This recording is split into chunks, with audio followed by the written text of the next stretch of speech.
Okay, we're back on caddis flies again. I'm doing another little caddis fly that I like to do mid-season because the caddises have changed colors and bodies and wings, and so it's time to get a little bit more technical with our caddis flies.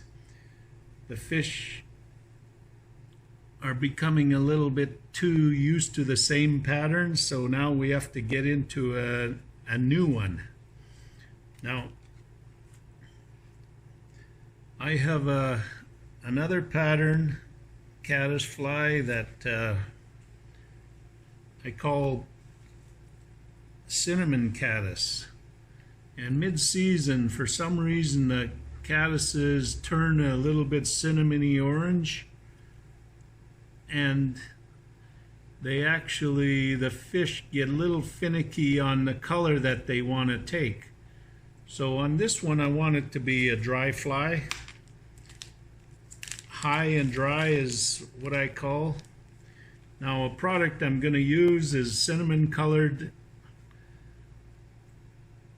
It's actually a cinnamon caddis crystal dub. It's rabbit fur with lots of little flash in it. And it actually is easy to dub.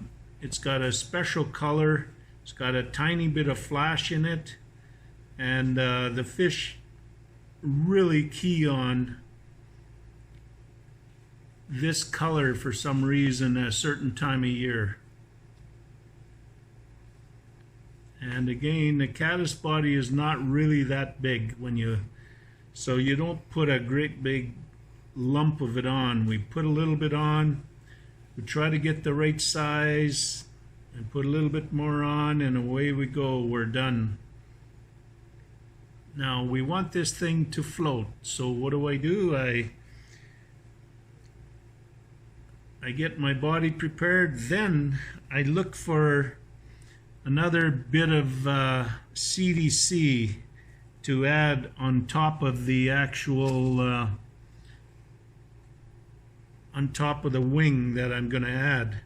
Now I happen to have a light colored, cinnamon colored CDC feather, and I will put a fair bit of that on top of this body.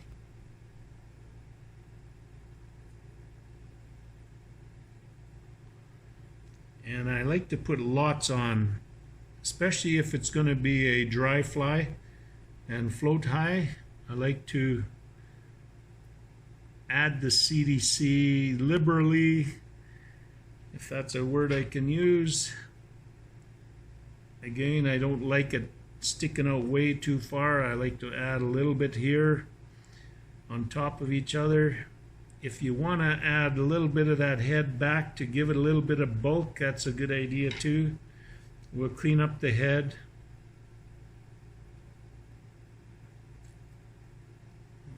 Looks like it's got a little bit too big of the ends are a little bit thicker than I want. So we'll clean that up. That'll help float this fly big time when it's out there. Now I can either add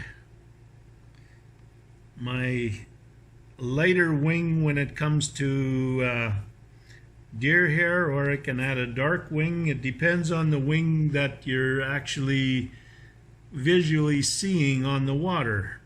Now I'll probably use a light wing deer hair.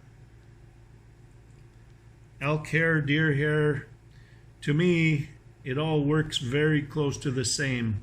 It's the thickness of the material and the actual length of it is what I want to work with.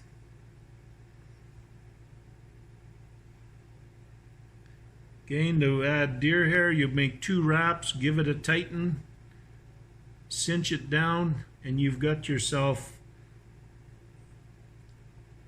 a good wing.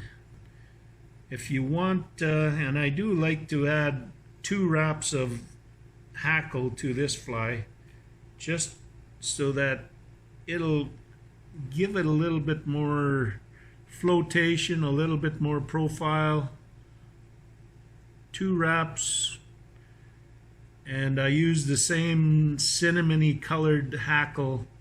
So you've got to go to your fly tying box and get a hackle that looks very similar to what you're tying, and that is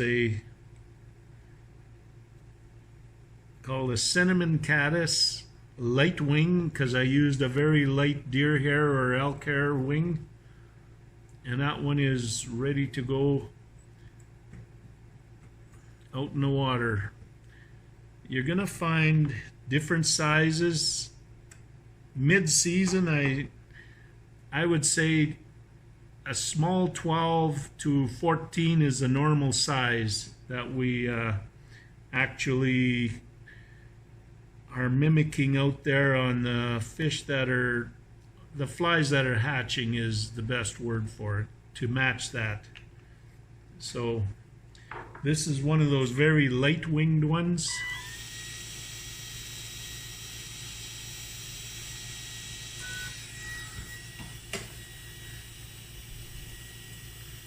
That's the cinnamon caddis.